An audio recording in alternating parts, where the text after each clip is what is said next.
Welcome to V3 news. లక్ష్యం సమాజహితం. సమకాలీన సామాజిక రాజకీయాలపై సమగ్ర విశ్లేషణ. Senior journalist V3 news chairman doctor Kacham Satyanarayana కలం నుండి జాలువారిన సిరా చిక్కుల చిరుజల్లులు ఈ వారం మీకోసం. ఈ వారం జరిగిన రాజకీయ అంశాలను మేము ముందుకు తెస్తున్నాం. గత 29 రోజులుగా రాష్ట్ర రోడ్డు రవాణా సంస్థ కార్మికులు చేస్తున్న సమ్మెపై రాష్ట్ర హైకోర్టు మొట్టికాయలు కొట్టింది. ఇక హుజూర్ నగర్కి 100 కోట్లు ఇస్తారు, మరి రాష్ట్రానికి 47 కోట్ల రూపాయలు ఇవ్వలేరా అంటూ ఆర్థిక శాఖ ముఖ్య కార్యదర్శిని కడిగి పారేసింది. అసలు తెలంగాణ ఆర్టీసీపై ప్రభుత్వం యొక్క వైఖరి ఏంటి అని సూటిగా అడిగింది రాష్ట్ర ఉన్నత న్యాయస్థానం. తమని ఏదో మభ్యపెట్టాలని మీరు అఫిడవిట్లు అంకెల గారిడీ చేశారు అని ఐఏఎస్ అధికారి నుంచి మంచి పారదర్శకత కోరుకుంటున్నాం అంటూ ఘాటుగా విమర్శించింది రాష్ట్ర ఉన్నత న్యాయస్థానం. ఇక ఇదిలా ఉంటే ఆందోళనలు నిరసనల మధ్య ఆర్టీసీ సమ్మె కొనసాగుతూనే ఉంది.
గత కొద్ది రోజులుగా ఆర్టీసీ కార్మికులు విభిన్న కార్యక్రమాలతో సమ్మెను కొనసాగిస్తున్నారు. అనేక చోట్ల నిరసన ర్యాలీల మధ్య తమ డిమాండ్లను పరిష్కరించాలంటూ బస్సులను బయటకు రానివ్వకుండా ఆర్టీసీ డిపోల ముందు దీక్షలు కొనసాగిస్తున్నారు. దీనిపై రాష్ట్ర ఉన్నత న్యాయస్థానం ప్రభుత్వంపై ఘాటుగానే స్పందించింది. ఇంకోవైపు సకల జనుల సమ్మె సన్నద్ధమై ఆ సభను విజయవంతం చేసింది. ఈ సభలో రాజకీయ ఐకాస జేఏసీ ఘాటుగా విమర్శలు చేసింది. నేటికి 28 రోజులు గడుస్తున్నా అవే డిమాండ్లు, అదే పట్టు బస్సులను బయటకు రానియకుండా ఆర్టీసీ కార్మికులు అన్ని జిల్లాల్లో తమ తమ డిపోల వద్ద దీక్షను గట్టిగానే కొనసాగిస్తున్నారు. దీనిపై కోర్టు తీవ్రంగా స్పందిస్తూ ప్రభుత్వం ఐఏఎస్ అధికారి తప్పుడు లెక్కలు సమర్పించారని అంకెల గారడి చూపిస్తున్నారంటూ ముక్కుసూటిగానే ప్రభుత్వాన్ని కడిగిపడేసింది. ఇక 2009 నుంచి 2014 వరకు ఉమ్మడి ఏపీలో ప్రభుత్వం నుంచి ఆర్టీసీకి బకాయిలు రావాల్సి ఉంది. ఇక తెలంగాణ వాటా కింద 42% చెల్లించాల్సి ఉండగా ఎందుకు ఇవ్వలేదని హైకోర్టు అడిగింది. ఒక్క హుజూర్ నగర్కి 100 కోట్ల రూపాయలు కేటాయిస్తారు. రాష్ట్ర ప్రజల మొత్తం ఆర్టీసీ మీద ఆధారపడిన ఆర్టీసీకి కేవలం 47 కోట్లు ఇవ్వలేరా? ఇదేనా మీ ప్రాధాన్యం అని రాష్ట్ర ప్రభుత్వం తరపున అఫిడవిట్ దాఖలు చేసిన ఆర్థిక శాఖ ముఖ్య కార్యదర్శి తప్పుడు లెక్కలు చూపించి కోర్టును తప్పుదోవ పట్టిస్తున్నారని ఘాటుగా విమర్శించింది హైకోర్టు. రాష్ట్ర వ్యాప్తంగా ఆర్టీసీ కార్మికులు వివిధ రాజకీయ పార్టీలు ఆందోళనలు, మౌన దీక్షలు, ర్యాలీలు చేపడుతున్నారు. ఆర్టీసీ కార్మికులు సమ్మె ప్రారంభించిన నాటి నుంచి నేటి వరకు బలన్మరణం పొందిన అమరవీరులకు నివాళులర్పిస్తూనే రాష్ట్రంలో ఆందోళన కార్యక్రమాలు ముక్కుముడిగా చేస్తున్నారు. ఆర్టీసీ కార్మికుల హక్కులు పరిష్కరించాలంటూ నిమ్స్లో సిపిఐ రాష్ట్ర సహాయ కార్యదర్శి కూనంనేని తమ దీక్షను కొనసాగిస్తున్నారు. తెలంగాణ ఆర్టీసీని ప్రభుత్వంలో విలీనం చేస్తే తప్ప ఆ సంస్థకు మనుగడ లేదని సకల జనుల సమ్మె బేరీలో పలువురు నేతలు ప్రకటించారు. ఈ సందర్భంగా అవసరమైతే మరో 1 మిలియన్ మార్చ్కు మేమంతా సిద్ధమని ప్రకటించింది. 18 రకాల ఉచిత బస్ పాసుల కారణంగా సంస్థకు 100 కోట్ల రూపాయల బకాయిలు పేరుకుపోతున్నాయి. డీజిల్ ధర లీటర్కు 45 రూపాయలు ఉన్నప్పుడు బస్ టికెట్ ధరలు ఖరారయ్యాయి. అయితే డీజిల్ ధర ప్రస్తుతం 70 రూపాయలు అయినా ధరలు పెరగలేదని, ఆర్టీసీకి రాయితీలు ఇవ్వాలని న్యాయమైన డిమాండ్లను పరిష్కరించకపోతే బస్సులకు టోల్గేట్ పనులు పూర్తిగా ఆర్టీసీ నష్టాల్లో ఉందని పలువురు నేతలు విమర్శించారు. ఇంకొక అడుగు ముందుకు వేస్తూ రేవంత్ రెడ్డి ఆర్టీసీ విలీనం తెరాస మేనిఫెస్టోలో లేదని మంత్రి ఎర్రబెల్లి దయాకర్రావు స్టేట్మెంట్పై తీవ్రంగా స్పందించారు రేవంత్ రెడ్డి. ఒకవేళ మీ మేనిఫెస్టోలో ఆర్టీసీ ప్రైవేట్ పరం చేస్తామని మేనిఫెస్టోలో రాశారా అంటూ నిలదీశారు. ఇక ఇదిలా ఉంటే సరూర్ నగర్ సభలో గుండెపోటుతో మరో ఆర్టీసీ డ్రైవర్ బాబు మరణించాడు. చైతన్యపురి పోలీసులు ఆ మృతదేహాన్ని స్వగ్రామానికి తరలించారు. బాబు మరణం ప్రభుత్వ హత్యగా ఆర్టీసీ ఐకాస అభిప్రాయపడింది. కరీంనగర్ గ్రామీణ మండల ఆరపల్లిలో ప్రస్తుతం ఈయన కుటుంబం నివసిస్తూ ఉంది. దీనిపై ఆర్టీసీ డ్రైవర్ బాబు భార్య తీవ్రంగా స్పందిస్తూ ఆర్టీసీ కార్మికుల సమ్మెపై సర్కారు తీరు వల్ల ఇప్పటికే 17 మంది చనిపోయారని, మరి ఎవరు చనిపోవద్దని, ఇదే మా ఆయన చివరి మరణం కావాలని, ఆర్టీసీ కార్మికుల సమస్యలను పరిష్కరించాలని మృతదేహాన్ని తీయకుండా అంత్యక్రియలు నిర్వహించామని తేల్చి చెప్పింది. ఈ స్టేట్మెంట్తో కరీంనగర్ రణరంగంగా మారిపోయింది. ప్రభుత్వం చర్చలు జరిపే వరకు అంత్యక్రియలు నిర్వహించేది లేదని ఆర్టీసీ డ్రైవర్ బాబు కుటుంబ సభ్యులు ఆర్టీసీ జేఏసీ తేల్చి చెప్పారు. అయితే మధ్యాహ్నం వరకు ప్రభుత్వం నుంచి ఎలాంటి స్పందన రాకపోవడంతో, మరోవైపు బాబు మరణించి 3 రోజులు కావడంతో మృతదేహం నుంచి దుర్వాసన ప్రారంభమైంది. ఈ సందర్భంగా కరీంనగర్ ఎంపీ బండి సంజయ్ ఆధ్వర్యంలో అంతిమ సంస్కారాలు నిర్వహించాలని ఒక నిర్ణయానికి వచ్చారు. సుమారు 2000 మందితో పాల్గొన్న ఎంపీ బండి సంజయ్ కేవలం 300 మీటర్ల దూరం పోగానే పోలీసులు అడ్డుకొని ముందుగా నిర్ణయించుకున్న వ్యూహం ప్రకారం మృతదేహాన్ని మరో మార్గంలో శ్మశాన వాటికకు తీసుకెళ్లారు. ఈ సందర్భంగా బండి సంజయ్పై డీఎస్పీ దాడి చేయడం, ఆయన చేతిపై చేతులు వేసి నెట్టివేయడం, ఏరా పోరా అంటూ దూషించిన అదనపు డీసీపీని వెంటనే సస్పెండ్ చేయాలంటూ బండి సంజయ్ ప్రభుత్వాన్ని కోరడం ఒక చర్చనీయాంశంగా మారింది. ఒక రాజ్యసభ సభ్యుడు అయినా నాపై ఇంత దౌర్జన్యమా అంటూ దీనిపై నేను పార్లమెంటులోనే ప్రతిస్పందిస్తానని మీడియా ముఖంగా కుండ బద్దలు కొట్టినట్లు మాట్లాడారు. ఒకవైపు కేసీఆర్ మోడీతో మాట్లాడుతూ, మరోవైపు కేటీఆర్ అమిత్ షాతో మాట్లాడుతూ నర్మగర్భంగా ఒప్పందాలకు పాల్పడుతున్నారు అంటూ తీవ్రంగా విమర్శించారు బీజేపీ ఎంపీ బండి సంజయ్ కుమార్ గారు. ఇంకా ఎంపీపై అత్యుత్సాహం చూపించిన పోలీసులపై ఆందోళనకారులకు మధ్య తీవ్ర తోపులాట జరగడం, వాగ్వివాదం చోటు చేసుకోవడం ఈ సందర్భంగా రాష్ట్రం మొత్తం కరీంనగర్ వైపు చూసింది.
తెలంగాణ రాష్ట్ర ప్రభుత్వాన్ని తీవ్రంగా కడిగి పారేసింది రాష్ట్ర ఉన్నత న్యాయస్థానం. దీనిపై రాష్ట్ర ముఖ్యమంత్రి ఆర్టీసీ బకాయిలపై హైకోర్టుకు సమర్పించి అఫిడవిట్ విషయంలో అధికారులు ఎలాంటి అఫిడవిట్ను దాఖలు చేశారు ఒక సమీక్ష నిర్వహించి వారిపై అసహనాన్ని వ్యక్తం చేశారు. ఈ నేపథ్యంలో రవాణా శాఖ మంత్రి పువ్వాడ అజయ్ కుమార్, ఆర్టీసీ ఎండీ సునీల్ శర్మ, ఆర్టీసీడీలతో ముఖ్యమంత్రి సమీక్షలు కూడా నిర్వహిస్తూ వస్తున్నారు. అయితే బండి సంజయ్ ఆధ్వర్యంలో బాబు అంత్యక్రియలు ఆందోళనకరంగా ఉద్రిక్తంగా మారిన తరుణంలో సీఎం కేసీఆర్ అధికారులతో సుదీర్ఘ చర్చలు జరిపారు. ఈ సందర్భంగా అసెంబ్లీలో మంత్రి చేసిన ప్రకటన తాలూకు వివరాలు కూడా తెప్పించి దీనిపై కొంత తలనొప్పిగా మారినట్లు కేసీఆర్కి అనిపించింది. దీని ఫలితంగా ప్రభుత్వ ఉన్నత న్యాయస్థానం ముందు తప్పుడు పత్రాలు సమర్పించారని ఆరోపణలు మూటగట్టుకుంది. ఈ సందర్భంగా తిరిగి 7వ తారీఖున విచారణకు పూర్తి సమాచారాన్ని సేకరించి పెట్టుకోవాలని సీఎం ఆదేశించారు. అయితే మరోవైపు ఆర్టీసీలో కేంద్ర ప్రభుత్వ వాటా 31% గురించి కూడా సీఎం ఆరా తీసినట్లు తెలుస్తోంది. వాస్తవానికి సీఎం కేసీఆర్ 3000 నుంచి 4000 రూట్లలో ప్రైవేటు బస్సులకు ఇవ్వాలని నిర్ణయించారు. అలాగే ఉద్యోగులకు డీఏ పెంపుపైన నిర్ణయం తీసుకునే అవకాశం ఉంది. తాజాగా ఆర్టీసీని విభజించే దిశగా అడుగులు వేస్తోంది అంటూ ఒక కీలక చర్చ జరుపుతున్నట్లు తెలుస్తోంది. ఈ సందర్భంగా ఆర్టీసీ మినిస్టర్, ముఖ్య కార్యదర్శి, ఆర్టీసీ ఇన్ఛార్జ్ ఎండీ సునీల్ శర్మ, ఇతర ఉన్నత అధికారులు, రవాణా రంగం నిపుణులతో కీలక సమావేశాలు జరుపుతున్నారు. అయితే ఇప్పుడు 3వ కార్పొరేషన్గా ఆర్టీసీ విభజన జరుగుతుందా అని అనుమానాలు రాష్ట్రమంతా వ్యాపిస్తున్నాయి.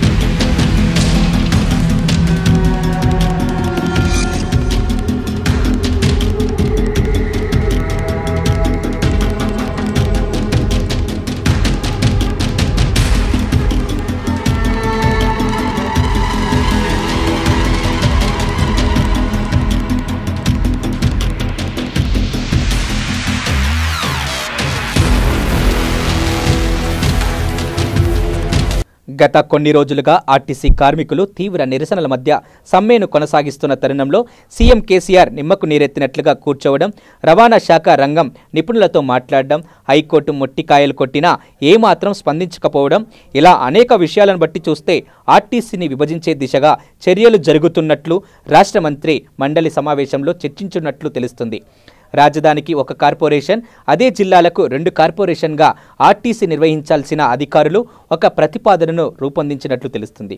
ఇదే విషయాన్ని చెప్పకనే చెబుతున్నట్లుగా హుజూర్నగర్ ఎన్నికల విజయోత్సవం తర్వాత కేసీఆర్ మీడియా సమావేశంలో చెప్పకనే చెప్పారు. ఇక అద్దె బస్సులను 25% మించకూడదు, అన్ని నిబంధనలను మార్చి 30% పెంచాలని నిర్ణయించారు. 1035 బస్సులను అద్దెకు తీసుకునేందుకు టెండర్లను కూడా ఆహ్వానించారు. కేంద్రం ఇటీవల చేసిన సవరణలు పర్మినెంట్ జీవోపై ఆయా రాష్ట్రాలకు పూర్తి స్వేచ్ఛ ఉందని స్పష్టం చేసింది. ఏదేమైనా రవాణా శాఖలో ఉన్న సమస్యలకు శాశ్వత పరిష్కారం చేయాలన్న సంకల్పంతో సీఎం కేసీఆర్ ముందుకు సాగుతున్నట్టు తెలుస్తుంది. ఇప్పటికీ కేంద్రం సమర్పించిన కొత్త చట్టం పశ్చిమ బంగ్లాదేశ్, మధ్యప్రదేశ్, ఛత్తీస్గఢ్, జార్ఖండ్, ఉత్తరప్రదేశ్, బీహార్ రాష్ట్రాల విధానం ఆధారంగా తెలంగాణ ఆర్టీసీలో చేయాల్సిన మార్పులపై రాష్ట్ర మంత్రిమండలి తీవ్రంగా కీలకమైన చర్చలు చేసినట్లు భావిస్తున్నారు.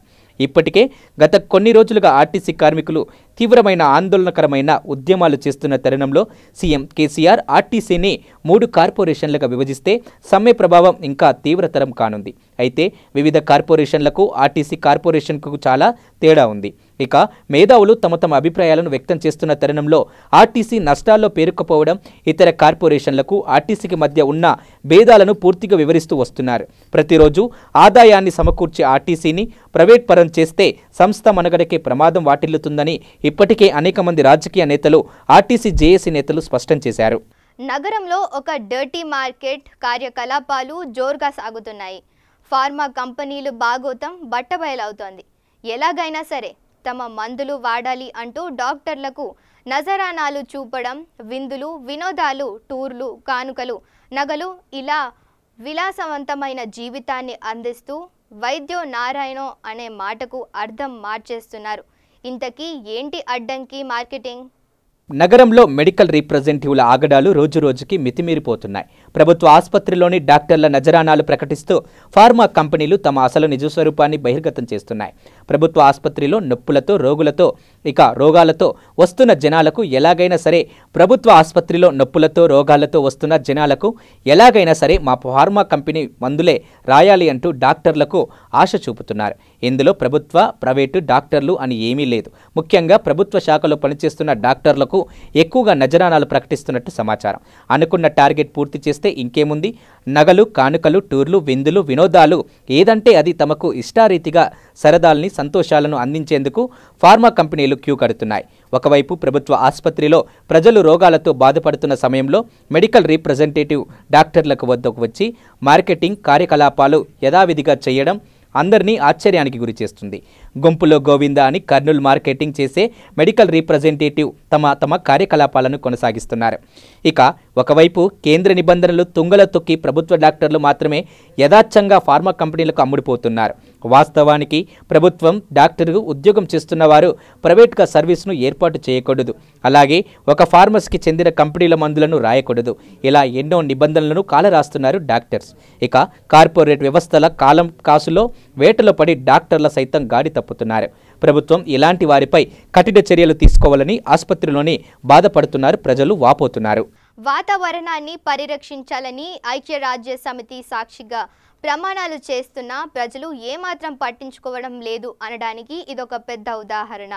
రోజురోజుకి వాతావరణ కాలుష్యం కావడంతో అటు చిన్న ప్రాణుల నుంచి మానవ మనుగడకు ముప్పు వాటిల్లుతోందని సమాచారం ఎంతగా ప్రజల్లోకి తీసుకువెళ్లినా తమకేమీ పట్టనట్లుగా నగర పౌరులు తమ ఇష్టారీతిగా సరదాలు చేయడం, తద్వారా కాలుష్యానికి కారు కలవడం వలన ఢిల్లీ హైకోర్టును ప్రకటించింది. ఇంతకీ ఆ హై అలర్ట్ తాలూకు వివరాలు ఏంటో ఇప్పుడు చూద్దాం.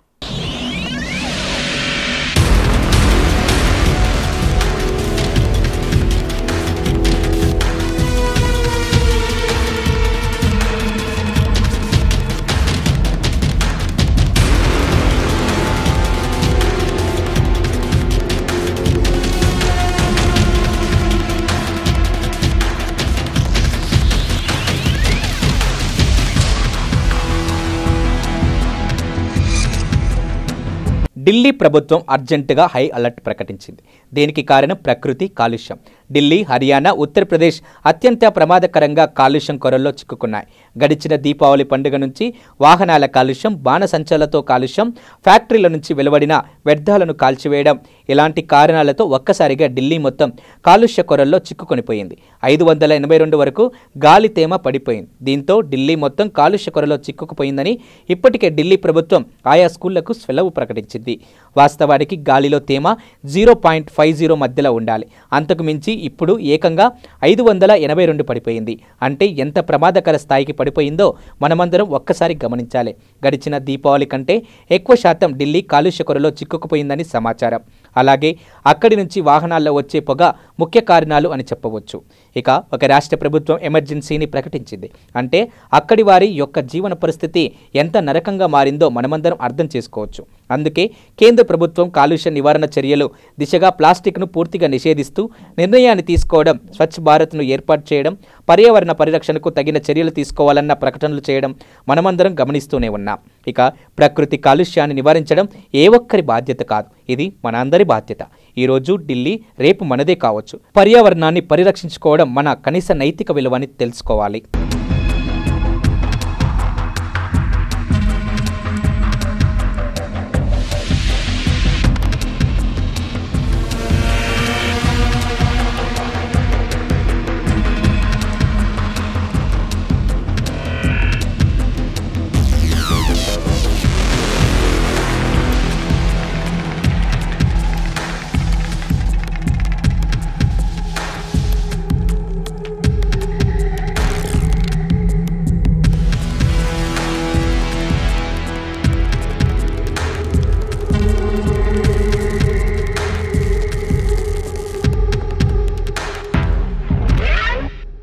జలం మనిషికి ప్రాణాధారం.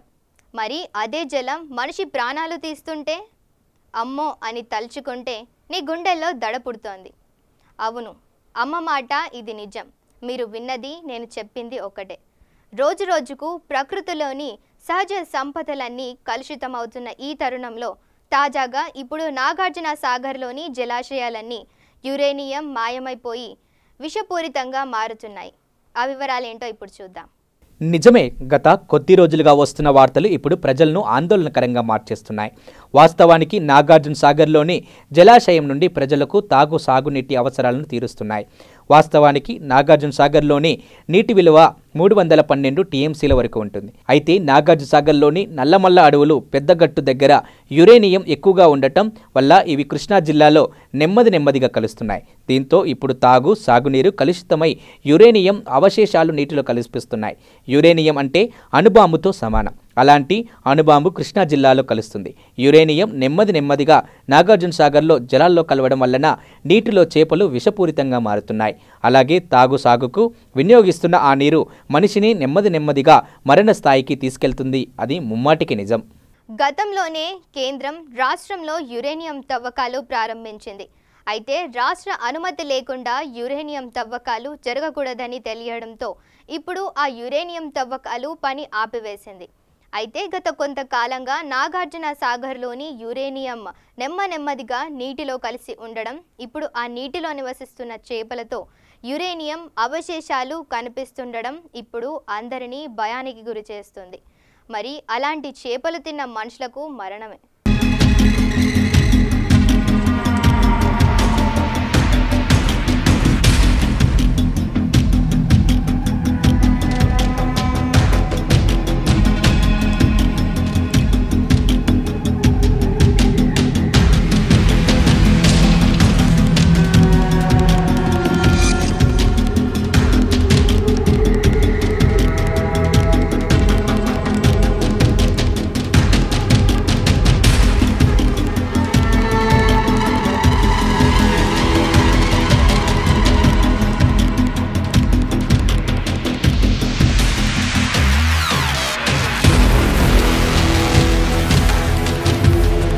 నాగార్జున సాగర్లోని నీటి నిల్వ 312 టీఎంసీలు కాగా ఇందులో నుంచి సాగునీటికి ఎక్కువగా వినియోగిస్తారు.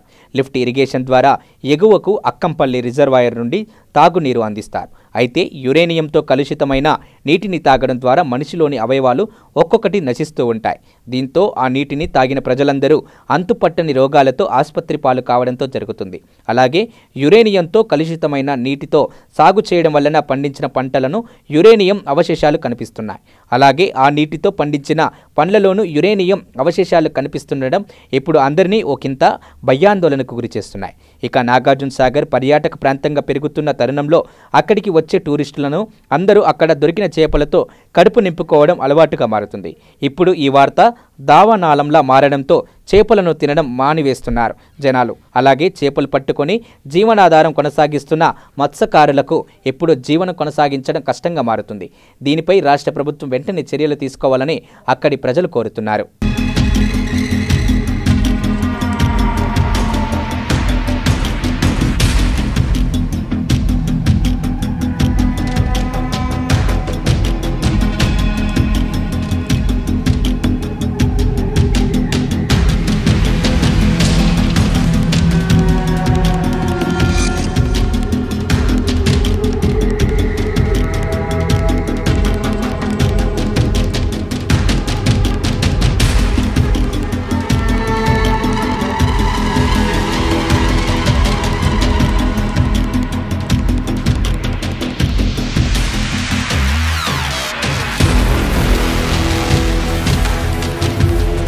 ఒకసారి నీరు కలుషితం అయితే మానవ మనుగడకే ప్రమాదం ఏర్పడుతుంది.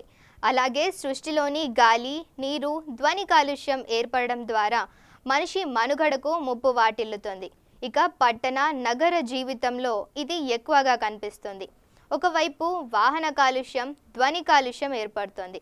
మరోవైపు కార్పొరేట్ వ్యవస్థలతో మానవత్వం మంట కలుస్తున్న నేటి తరుణంలో పర్యావరణ పరిరక్షణ మనందరి బాధ్యతగా మారుతోంది. ఇక సాగర్ నీళ్లు హైదరాబాద్లోనూ కొన్ని చోట్ల వస్తున్నాయి. So be careful. కాలుష్య కోరల్లో చిక్కుకున్న మన జాగ్రత్తలు మనం తీసుకుందాం. పర్యావరణాన్ని పరిరక్షించుకుందాం. ఇది ఈ వారం కాచం కమెంట్స్. మరో వారం మరికొన్ని రాజకీయ సమకాలీన సమగ్ర నివేదికను మీకు అందిస్తుంది V3 న్యూస్. లక్ష్యం సమాజహితం.